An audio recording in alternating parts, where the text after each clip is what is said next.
crush niyo daw yung isa't isa. Opo. Ano, mabait siya and he's different from everybody else. Iba kasi yung dating niya, yun. Sino ba ang crush niyo sa industry? Celebrity crush? Enrique daw! Sabi ko na, anong feeling? Sana hindi ka na sumayaw. Mental lockdown. Diyan, Enrique, dito narinig ko Enrile, ha?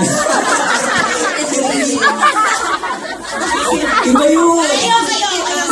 Sino crush mo? Enrique. Enrique. Naghahalos lahat. Enrique. But I was told, crush mo rin daw si Enrique Hill. Why? His face is really cute. Ang gwapo talaga And he niya. dances well. We saw him also last year. Sumasayaw ka, di ba? Sino yung pinakagwapong artista na nakita mo kagabi? Dalawa eh. Sino? Si Kuya Enrique Hill. Enrique. Alam mo, sa totoo lang, Enrique Gerald. Si Enrique, kuya talaga yung gusto ko. Kasi nga, second year high school pa nga ako, kuya. Hindi pa siya sikat nun, kuya. Minahal ko na. Ay! Pero talaga, si Enrique, Eliza na siya eh. Eliza na siya. Ayaw, huwag kayo magagalit, please ha, please. Oo, cute. Sa'yo, sino ang crush mo? Tapos sila na rin sumasagot. Showbiz. Oo, si Enrique nga. Layo ng age namin. Tanda ko na.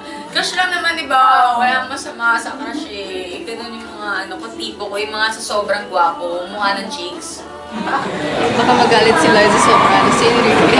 Wow, why Enrique? I'm in love with his acting, Yun nga, nakadance ko na si Enrique Hill and I know si James Reid magaling din talaga sumayaw. Pero I'll go with my crush. My crush. And King of the Hill, Enrique Hill. And any showbiz crushes that you're really looking forward to seeing? Enrique Hill. What's up, guys? Ay, Diyos ko! Kuya! Grabe na ito! Ang gwapo! Bra. Mapapabra po ako. Kanina, grabe, kinikilig talaga ako. Hanggang ngayon, ang gwapo talaga! Hindi naman masyadong gwapo. Mas gwapo si Enrique pa din. Hindi naman. Pero gwapo din naman siya. Pero mas real talk lang tayo, Tola. Wow! Mas gwapo si Enrique. Sa real talk lang. Every week na ako dadalaw dito. Oo. And lalo kang gumagwapo. Thank you. Di ba? He really has one of the most handsome faces talaga in show business. Somebody you can bring to mama anytime. Oo naman.